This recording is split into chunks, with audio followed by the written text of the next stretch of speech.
After General Washington's debacle at Brandywine, British General William Howe was able to capture Philadelphia in September 1777. After my victorious run through Philly, I moved my troops out to Germantown, about 7 miles north of the city. Howe's camp was poorly defended, so I had to act quickly. I planned to attack the enemy troops at Germantown with 8,000 men from the Continental Army and 3,000 militiamen.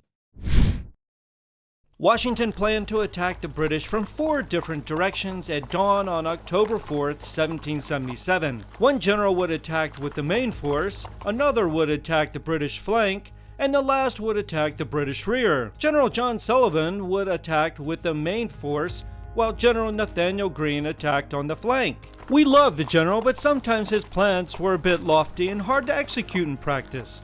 Coordinating separate assaults from far removed positions was high risk. We started off early around 5 a.m. I was hoping for a surprise attack, but it wasn't meant to be. Due to the darkness and heavy fog, communications quickly broke down between my men, and 2 of our columns were already behind schedule. We weren't able to advance and lost the element of surprise. Washington's troops heading down the central road in Germantown arrived at their designated meeting place and thought that the other Continental troops were also in place. Washington didn't understand that Greene's men and militia, led by General Smallwood, were lost in the darkness and fog.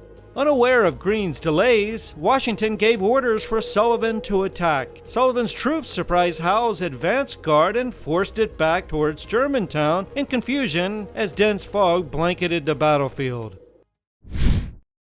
Although it wasn't a complete surprise, we were still shocked that there was such a large colonial force. Fortunately, one of my officers, Colonel Musgrave, was able to take shelter along with 100 of his men in a large stone house called Cliveden. This would enable them to attack the Americans from a fortified position.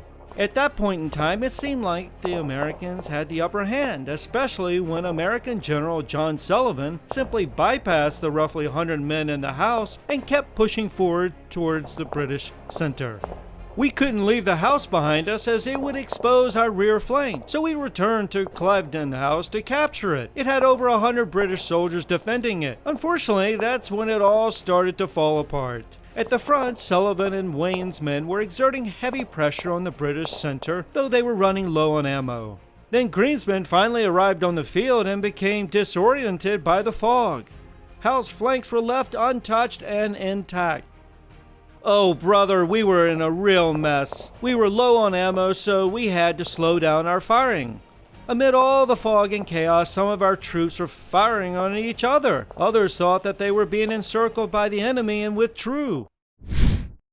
On the far right flank, the Pennsylvania militiamen had a Hessian column in place, but did little more. On the opposite end of the field, over 1,000 militiamen from New Jersey and Maryland arrived too late to participate in any major fighting. Oh, this was perfect for us. I used this opportunity to counterattack and tip the scales back in Britain's favor. It was a disaster. Another group of my men was able to take on the British so that the separated division wasn't routed. However, yet another unit got lost in the fog, mistook the separated division for the British regulars, and began firing before they both fled the field. We ended up chasing Washington back several miles. Oh, what a sight. Well, actually, thanks to the onset of darkness, the Americans were able to retreat in a more orderly fashion. But it had been a British victory during the 5-hour battle. Approximately 700 colonial men were killed and wounded, as well as 400 captured. The British only suffered around 500 casualties or men missing. People began to doubt my leadership because of Brandywine. And now this. I can't blame them. I should have done better. Although it was clearly a British victory, the Continental Army was beginning to impress other European nations with their determination to win the war. Despite the defeat at Germantown, it still boosted American morale and self-confidence as they believed the defeat was the result of bad luck, not bad tactics. Honestly, it was even a surprise to me because I thought I'd beaten those pesky colonials. And here they come again launching an attack. Who knows what they'll do next?